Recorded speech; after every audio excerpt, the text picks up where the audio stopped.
સર્વ અવતારના અવતારી, સર્વ કારણના કારણ, આપણા સૌના ઈષ્ટદેવ એવા સ્વામિનારાયણ ભગવાન અને દિવ્ય સ્વરૂપે હંમેશા આપણી સાથે રહેલા અને આપણને બધાને ગુરુ ભગવાનને શરણમ મંત્ર બોલીને પંચવર્તમાન ધરાવીને ભગવાનને શરણે ધર્યા છે એવા આપણા સૌના ગુરુવર્ય સદગુરુ ધ્યાની સ્વામીજી,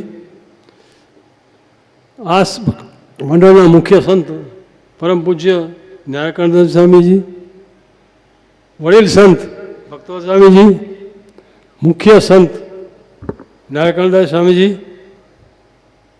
બ્રહ્મનિષ્ઠ સંતો અને વાલા હરિભક્તો, બધા સંતોની વાત કરીએ તો એક જણની વાત કરીએ ને તો આખી સભા પૂરી થઈ જાય. એટલા ગુણ એ લોકોમાં છે અને એવી રીતે એ સ્વામીને અનુભૂતિ સાચવે છે એ આપણે બધા જોઈ રહ્યા છીએ. અને હજી પણ મને લાગે છે કે કોઈ વાંધો નથી, આપણું મંડળ છે બહુ સારામાં સારી પ્રગતિ કરી રહ્યો છે ને હજુ પણ વિશેષ પ્રગતિ કરશે, એમાં શંકાને કોઈ સ્થાન નથી. આજે ગુરુ પૂર્ણિમા દિવસ એટલે ગુરુજીની વાતો કરી, ઋણ તો કેમ અદા કરીએ આપણે?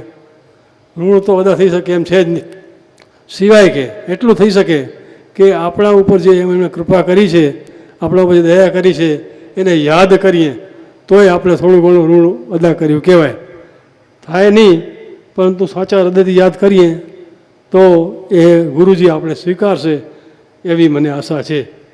1972માં હું સ્વામી પાસે આવ્યો, ત્યારે આવ્યો તે પહેલાં થોડી ઘણી વાતો બધા કરતા હતા અને મિત્રો બધા કહેતા હતા કે સ્વામીજીનું વાતો કરે, વર્ણન કરે, સ્વામી કે આવા છે, એના ગુણોનું વર્ણન કરે. સ્વામી એ શું કહેતા કે સ્વામીજીને તમે કદાચ જે કંઈ કર્યું હોય તે નહીં કહો તો તમને તારીખ વાર સહી જણાવી દેશે. એટલે મેં કીધું એવું તો છે જ, મેં કીધું એ તો મેં વાતો બધી સાંભળેલી છે, પણ એવું શા માટે સ્વામીજી મને યાદ કરાવે મારા પાપ કર્મો કે પુણ્ય કર્મો જે કંઈ હોય તે, અને પછી હું કબૂલ કરું, એવું શા માટે કરવું જોઈએ? જ્યારે આવા સંત, મહાન સંતને જ્યારે હું મળવા જઈ રહ્યો છું અને મને ભગવાનને શરણે ધર્યા, ત્યારે હું સામેથી જ ના કહી દઉં? મારા જે કંઈ મને યાદ છે એ બધું કહી દઈશ સામેથી. મારે એવી કોઈ ગુરુની પરીક્ષા લેવી નથી. ગુરુની પરીક્ષા શું લેવાની? ગુરુ મારી પરીક્ષા લે, હું શું એની પરીક્ષા લઉં? એટલે હું સ્વામીજીને મળ્યો, મેં બધી જ વાતો કરી દીધી, જેટલું હતું મને યાદ હતું બધું કીધું. સ્વામીજીએ બહુ રાજી થયા અને મને વર્તમાન ધરાવ્યા અને પછી મને કહે કે હવે તું ખ્યાલ રાખજે આગળ જતાં, આમ તો તારું 1 વર્ષનું આયુષ્ય છે પણ એ આયુષ્ય તો લંબાવવું પડશે, કારણ કે હજી તારી પાસે ઘણા બધા કામ કરવાના છે, એટલે એ તું ચિંતા કરીશ નહીં. પણ એ સમય આવશે તને ખબર તો પડશે કે જવાનું હતું, પણ તને ભગવાનને મેં પ્રાર્થના કરીને રોકવાનો છું, આ તને પહેલેથી કહી દઉં છું. છતાં તેનો અનુભવ થશે ને મને થયો પણ ખરો. 1 વર્ષ એટલે એના પર દિવાળીથી નહીં જવું એમ મને કીધું હતું. તો દશેરાના દિવસે બરાબર મને અનુભૂતિ થઈ કે હૃદયમાંથી જીવ કેવી રીતે નીકળે, એનો અનુભૂતિ મને કરાવી. પછી હું સ્વામીજીને મળવા પણ ગયો. સ્વામીજી કે તમે શું થયું? સ્વામી કે શું થયું? તમે કહેતા હતા એવું જ થયું. મેં કીધું હવે કાંઈ નહીં થાય, જા પૂરું થઈ ગયું, જા. આમ એ ઘણી બધી દયા કરી. હવે આપણે બધી વાતો સ્વામીજીની વાત બધી કહી દઈએ, પણ તે વખતે બધું ભગવાનને શરણે ધરી દે અને મંત્ર બોલાવીને પૂરું કરી દે, બરાબર. પણ પછી પણ આપણે એ જે કંઈ વર્તમાન ધરાવે ને જે કંઈ ભલામણો કરે એ પ્રમાણે આપણે વર્તવાનું હોય તો આપણે એ કાળજી રાખીએ જ. પણ સ્વામીજીનું એવું છે કે વર્તમાન ધરાવીને પૂરું નથી થતું, એના પછી પણ આપણી કાળજી રાખતા હોય છે. એનો મારો પોતાનો અનુભવ કહું, સ્વાનુભવ, કે મેં સ્વામીજીને શું કીધું કે હું બધું જ કહી દઈશ. એટલે ખરેખર મને યાદ હતું એ બધું કહી દીધું. પણ એક દિવસ એવો થયો, 3-4 મહિના 5 મહિના થયા હશે, એના પછી મને કે બેંકમાં કેટલા વાગે જવાનું છે? મેં કીધું સ્વામી 11નો ટાઈમ છે, મને કેવડાવી દે ને થોડુંક, મારે તારું કામ છે, થોડો મોડો આવીશ કેવડાવી દે. એટલે મેં કહેવાય હું થોડો લેટ આવીશ, મને થોડું કામ છે. સ્વામીજી મને બેસાડ્યો, ટાંકો જમાડીને સ્વામી આવ્યા. થોડી વાર રહીને આવ્યા પછી હાથમાં વીંઝણો, એ વખતે વીંઝણો રાખતા. એ વીંઝણો કેવો? કપડાનો વીંઝણો, અને એક ઓલી હોય દાંડી હોય એની અંદર આમ ફેરવવાનું હોય. એટલે 2-3 વીંઝણા લઈને આવે સ્વામી. એટલે અમે બધા બેઠા હોય ને તો સ્વામીના હાથમાં વીંઝણા લઈ લઈએ અમે. સામે ફેરવાય તો બરાબર નહીં ને, એટલે કોઈ આ બાજુ બેસે એક આ બાજુ બેસે એમ ફેરવતા હોય. એટલે મેં કીધું કે તે દિવસે એક જ વીંજળું આવ્યા હતા, બીજું હતું જ નહીં, હું એકલો જ હતો. એટલે મેં કીધું આ મને આપી દો વીંજળું સ્વામી. એ કે આ જે નથી આપવો તને. મેં સ્વામી પણ તમે આ ફેરવો અને મને બરાબર નથી લાગતું. એ કાંઈ નહીં, મને હું તને કહું એ સાંભળ. મને ના આપ્યો વીંજળો, પોતે વીંજળો ફેરવે. પછી મને કે તને શું કામ બેસાડ્યો છે? એ તો આપને ખબર છે, આપે બેસાડ્યો છે. આપ કહો એમ તો કે તે મને બધું કહી દીધું છે, મને ખબર છે એ. પણ એક વસ્તુ તે તારી કહેવાની રહી ગઈ છે કે હવે જુઓ, એક વસ્તુ એ કે જો કહેવાની રહી જાય તો તારો મોક્ષ અટકી જાય. વર્તમાન ધરાયા પછી આપણા મોક્ષની ચિંતા કરે એ ત્યાંની સામીઓ. મને બેસાડ્યો પણ મને કોઈ વાત યાદ જ ના આવ્યો. કેટલો પ્રયત્ન, મને કે તું પ્રયત્ન કર, વળી વીંજળો નાખે, પોતે વીંજળો ચલાવે અને મારે હવા આવ્યા કરે. મેં કીધું સ્વામી મને તોય પરસેવો થતો હતો, વીંજળો નાખે તોય પરસેવો આવ્યો. મેં કીધું મને કંઈ યાદ જ નથી આવતું સ્વામી, તમે કહો છો મેં તો બધું કહી દીધું છે. ના એક વસ્તુ છે બાકી છે, એક વસ્તુ યાદ કર. મેં સ્વામી તમે યાદ દેડાવ થાય. હવે 15-20 મિનિટ અડધો કલાક થઈ ગયો. પછી મને ઓછી તો સ્ટ્રાઇક થઈ કે હા સ્વામી આ એક વસ્તુ કહેવાય રહી ગઈ, સાચી વાત તમારી સ્વામી. એટલે મેં કીધું એને બસ હવે પૂરું થઈ ગયું.